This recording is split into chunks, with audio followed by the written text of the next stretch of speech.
قال إني عبد الله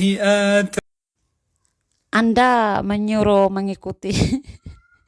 Lucu juga ya kalau saya lihat tulisan ini, tulisan Anda ya Pak Al-Fatih. Anda menyuruh kami memakai kata biblos atau gospel ya, tapi Anda sendiri memakai istilah bahasa Arab yaitu Al-Quran. Anda juga menyarankan kata Al-Muqaddas ya, padahal itu hanya kata sifat ya yang kudus, bukan pengganti kata dasar kitab. Ya, sebutan lengkap yang benar adalah Alkitab Al-Muqaddas, bukan mengganti kata itu sendiri ya Pak Al-Fatih. Aduh, Anda juga menyuruh mengikuti asal kata ya. Tapi huruf A sampai Z yang kita pakai sehari-hari itu asalnya dari aksara Latin, dan Anda pun ikut memakainya bersama kami ya Pak Al-Fatih. Astaga.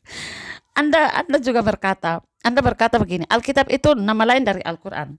Ya kan, Alkitab itu nama lain dari Al-Quran. Padahal di dalam Al-Quran sendiri, kata Alkitab itu dipakai untuk menyebut kitab-kitab terdahulu. Kitab-kitab terdahulu itu apa?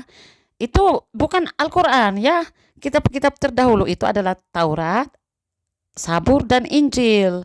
Kitab yang sudah ada berabad-abad sebelumnya, jauh sebelum ada Islam, jauh sebelum Al-Quran ada, jauh sebelum kalian mengenal Nabi Muhammad, Nabi kalian ya. Jadi jelas sekali itu bukan Al-Quran ya, melainkan kitab yang lebih dulu ada ya. Astaga, itu jelas kok ya.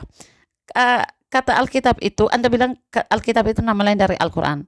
Padahal di dalam Al-Quran sendiri kata Alkitab itu dipakai untuk menyebut kitab-kitab terdahulu. Itu merujuk kepada kitab-kitab terdahulu. Apa kitab-kitab terdahulu? Taurat, Zabur, Injil, bukan Al-Quran ya. Begitu.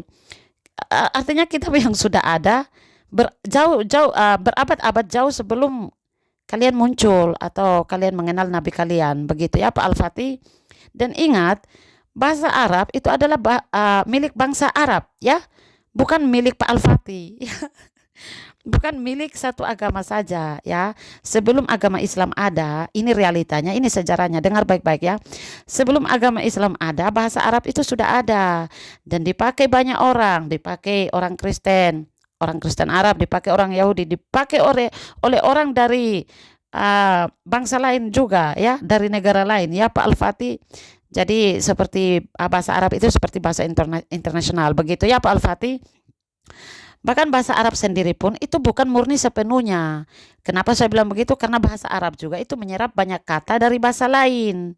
Ya, begitu ya Pak Fatih.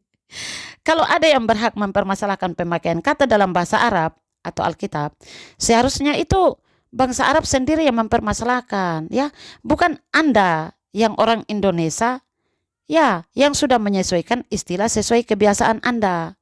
Ya, paham tidak Pak Al-Fatih? Seharusnya yang mempermasalahkan itu adalah orang Arab, bangsa Arab, bukan orang Indonesia yang adalah Anda ya Pak Al-Fatih. Begitu ya. Ya mungkin itu saja ya pesan saya. Jadi kalau Anda bisa atau boleh menyesuaikan huruf dan sebutan, kenapa Anda melarang kami?